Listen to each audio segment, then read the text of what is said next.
What's up, guys? It's Powerbang here, and I'm going to continue on with our episode 2 of War-Based Defense. And for this episode, we're going to be focusing on the air defense and the proper placement of the air defenses within your Town Hall 9 base, and any base, really, so that you're not vulnerable to an air attack. Obviously, any successful attacker can manipulate your base design and take advantage of certain vulnerabilities that you have, but your goal is to try not to make it super easy for them. So let's go ahead and step into a war base here.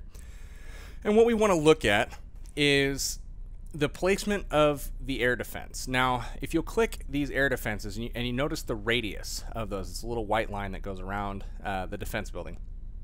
You'll want that radius to encompass the outer point defenses, such as like your cannons, your archer towers, mortars here, all of these buildings on the outside of your base that make up the outer ring.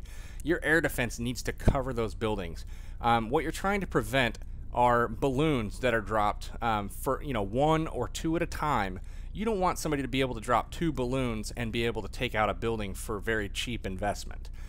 You'll see this a lot on bases where the air defenses are all in the core, and it's a really easy way to take out a base very quickly, just using a few balloons and taking out key strategic locations, such as maybe your double giant bomb locations, and that could force hogs to path around that location, and really there's no reason for them to be exposed to that threat any longer. So that's the first thing. Make sure your air defenses are placed fairly equally around the base. I mean, they don't have to be completely symmetrical, but you want them to be almost able to cover each other, if not covering each other. So like you'll notice this air defense is right on the border here, and the same thing with the other one. And what that means is at no point when say a balloon or dragon or hound or whatever is flying over your base, at no point is it going to not be under fire by an air defense. You don't want holes in your defense where, say, this whole area here could be taken out with balloons or something very cheaply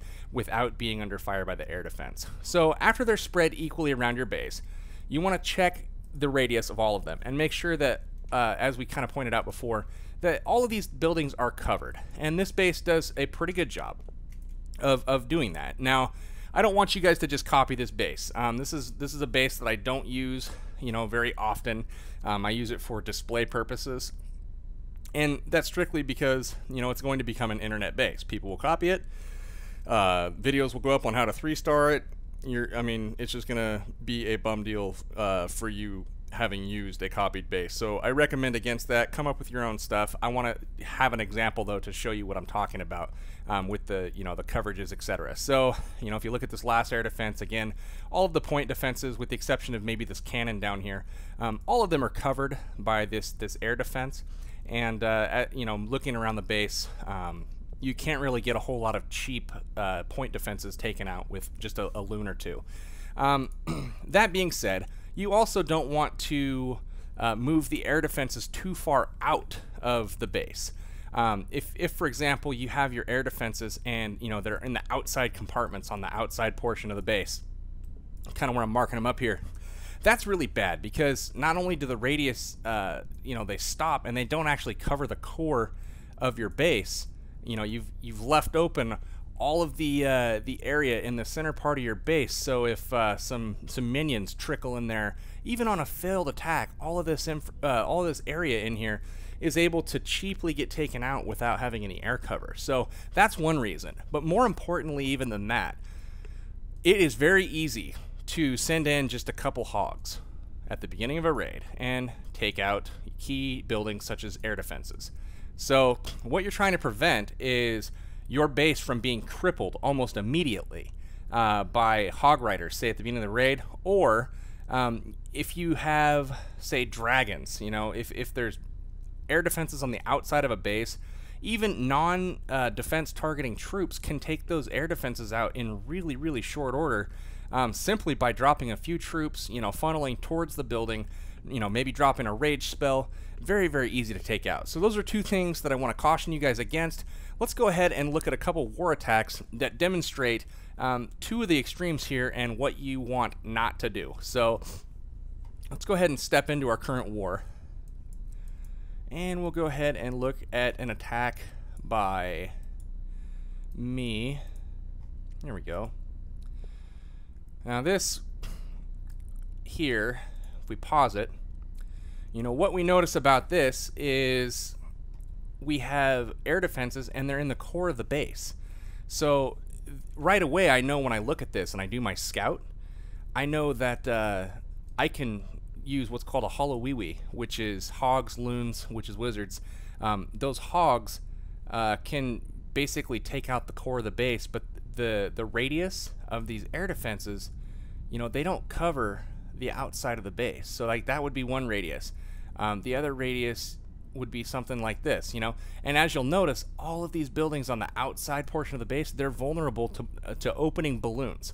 And it's like that the whole way around. So what you're going to see is some entry balloons come in, and that's all it takes. And then the rest is just basically sending hogs up the gut here. So let's watch the balloons come in all the way around the base, and notice how they get all the way to the air defense, or all the way to the defense buildings, without the air defenses even really firing on them. And you'll notice how crippled this base is right off the bat. All the defenses go down on the top right side. On the bottom left side, balloons are working their way around. They've completely taken out that ring. And if I pause it right here, I'll show you what I was doing in more detail. If you look at the bottom left side, you'll notice this position and this position.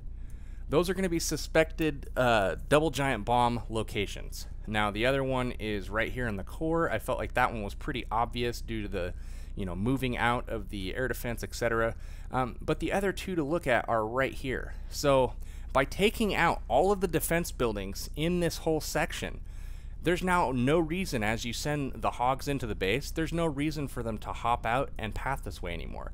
They're going to stick straight to the core, and what you've done is you've created a runway for them, and they're going to stick right in this area, and they're going to work through the base just like that. So that is why you don't want your air defenses buried in the core of the base. So, you know, the loons finish up here.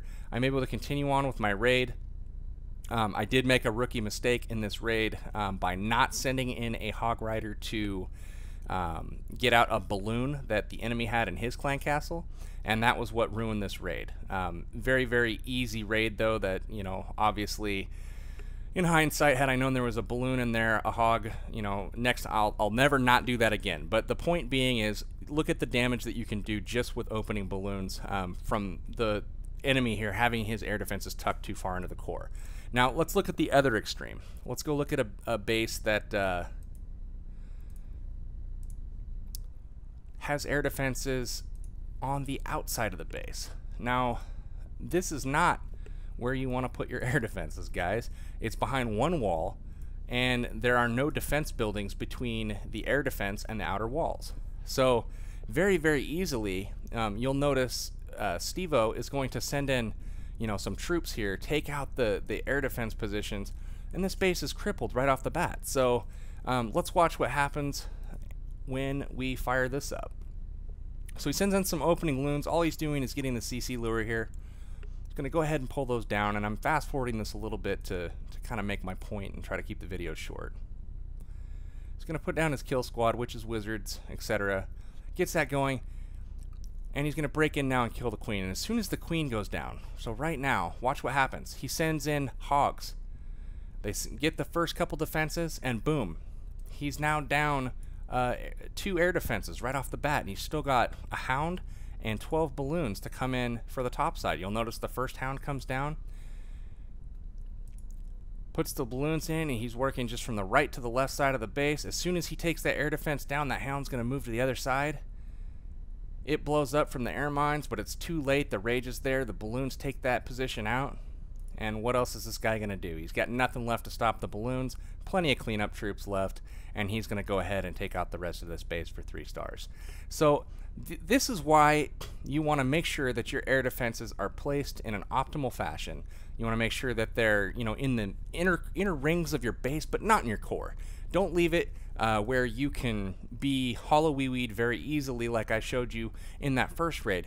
You don't want your outer point defenses accessible to a couple loons and they're not in range of the air defenses to shoot them down. Make it expensive for them to try to pull off a strategy like that, and make it a significant investment to where they have to commit to their attacks. So that's going to be it for this time, guys. Hopefully you enjoyed this tutorial on placing your air defenses. I'll be back next time to talk more about other key components of your war-based defense.